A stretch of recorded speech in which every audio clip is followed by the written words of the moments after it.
लोकसभा में वक्फ बोर्ड संशोधन विधेयक जो है पारित हो चुका है और अब इस विधेयक के लिए नरेंद्र मोदी सरकार ने पूरी तरीके से तैयारी कर ली है। बता दें कि इंडिया गठबंधन विधेयक के विरोध में कमर कस चुका है। नंबर के लिहाज से सत्तारूढ़ दल को इस बिल को लेकर कोई टेंशन नहीं है, लेकिन विपक्ष भी कोई कोर कसर नहीं छोड़ना चाहता है।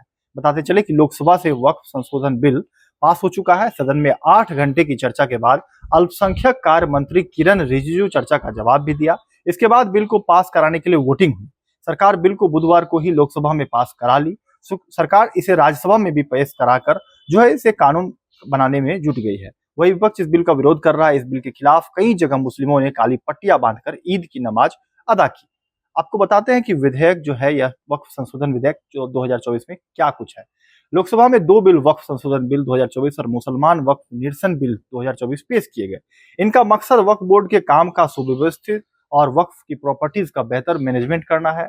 वक्फ संशोधन बिल 2024 का मकसद वक्फ अधिनियम 1995 में संशोधन करना है ताकि वक्फ संपत्तियों के रेगुलेशन और मैनेजमेंट में आने वाली समस्याओं और चुनौतियों का समाधान किया जा सके। संशोधन विधेयक का उद्देश्य देश में वक्फ संपत्तियों के मैनेजमेंट में सुधार करना है। इसका मकसद पिछले कानून की खामियों को दूर करना और अधिनियम का नाम बदलने जैसे बदलाव करके वक्फ बोर्डों की कार्यकुशलता को बेहतर करना भी है।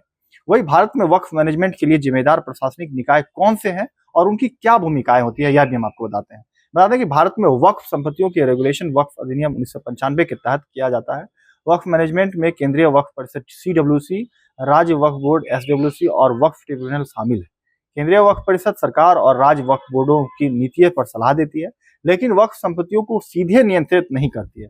जबकि राज्य वक्फ बोर्ड प्रत्येक राज्य में वक्फ संपत्तियों की देखभाल और सुरक्षा करते हैं। वही वक्फ ट्रिब्यूनल विशेष न्यायिक निकाय होते हैं जो वक्फ संपत्तियों से संबंधित विवादों को निपटाते हैं। वक्फ बोर्ड से संबंधित मुद्दे क्या है यह मैं आपको बताता हूँ। संपत्तियों में बदलाव नहीं करने का नियम विवादित रहा है। एक बार वक्फ हमेशा वक्फ के सिद्धांत ने विवादों को जन्म दिया है।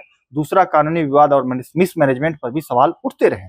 वक्फ अधिनियम 1995 और 2013 का संशोधन प्रभावकारी नहीं रहा, जिसकी वजह से वक्फ भूमि पर अवैध कब्जा, कुप्रबंधन, मालिकाना हक का विवाद, प्रॉपर्टी रजिस्ट्रेशन और सर्वेक्षण में देरी बड़े पैमाने पर मुकदमे को लेकर चिंताएं जाहिर की जाती है।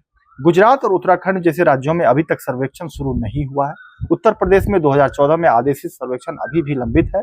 विशेषज्ञता की कमी और राजस्व विभाग के साथ खराब कोऑर्डिनेशन ने रजिस्ट्रेशन प्रोसेस को धीमे कर दिया है। कहा जाता है कि कुछ राज्य वक्फ बोर्डों ने अपनी शक्तियों का दुरुपयोग किया है, जिसकी वजह से सामुदायिक तनाव पैदा हुआ है।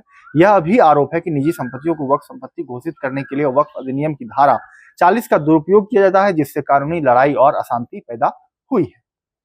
बिल पेश करने से पहले मंत्रालय ने कदम जो उठाए हैं और स्टेक होल्डर्स से क्या विचार विमर्श किए, यह भी मैं आपको बताता हूँ। बता दें कि अल्पसंख्यक मामलों के मंत्रालय ने विभिन्न स्टेक होल्डर्स से विचार विमर्श किए, जिसमें सच्चा कमेटी की रिपोर्ट, जनप्रतिनिधियों, मीडिया और आम जनता द्वारा कुप्रबंधन, वक्फ अधिनियम की शक्तियों का दुरुपयोग के बारे में जाहिर की चिंताएं भी शामिल है।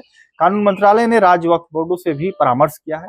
कानून मंत्रालय से वक्फ अधिनियम 1995 के प्रावधानों की समीक्षा की प्रक्रिया भी शुरू कर दी है। वही स्टेक होल्डर्स के साथ परामर्श किया। 2 बैठकों में प्रभावित स्टेक होल्डर्स की समस्याओं को सुलझाने के लिए इस अधिनियम में उपयुक्त संशोधन करने के लिए आम सहमति भी बनी है। वही वक्फ संशोधन विधेयक 2024 को वक्फ संपत्तियों के प्रबंधन और शासन की कमियों को दूर करने के उद्देश्य से 8 अगस्त 2024 को पेश किया। इसके बाद 9 अगस्त 2024 को संसद के दोनों सदनों में विधेयक को अगली एक संयुक्त समिति के पास जांचने और उस पर रिपोर्ट देने के लिए भेजा था। विधेयक के महत्व और इसके व्यापक निहितार्थों को ध्यान में रखते हुए समिति ने उक्त विधेयक के प्रावधानों पर आम जनता और विशेष रूप से विशेषज्ञ स्टेक होल्डर्स और अन्य संबंधित संगठनों से विचार लेने के लिए ज्ञापन आमंत्रित किया था। वही संयुक्त संसदीय समिति ने 36 बैठकें की, जिसमें उन्होंने विभिन्न मंत्रालय, विभागों, प्रतिनिधियों के विचार सुझाव देने, अल्पसंख्यक मामलों के मंत्रालय, विधि एवं न्याय, रेलवे बोर्ड, आवास और शहरी मामलों, सड़क परिवहन, राजमार्ग, संस्कृति, भारतीय पुरातत्व सर्वेक्षण, राज्य सरकार, राज्य वक्फ बोर्ड और विशेषज्ञ हितधारक जो है, यह तमाम चीजें इसमें शामिल है। यह रही तमाम वक्फ जो बिल आने वाली इससे संबंधित बातों को हमने आपको बताया है।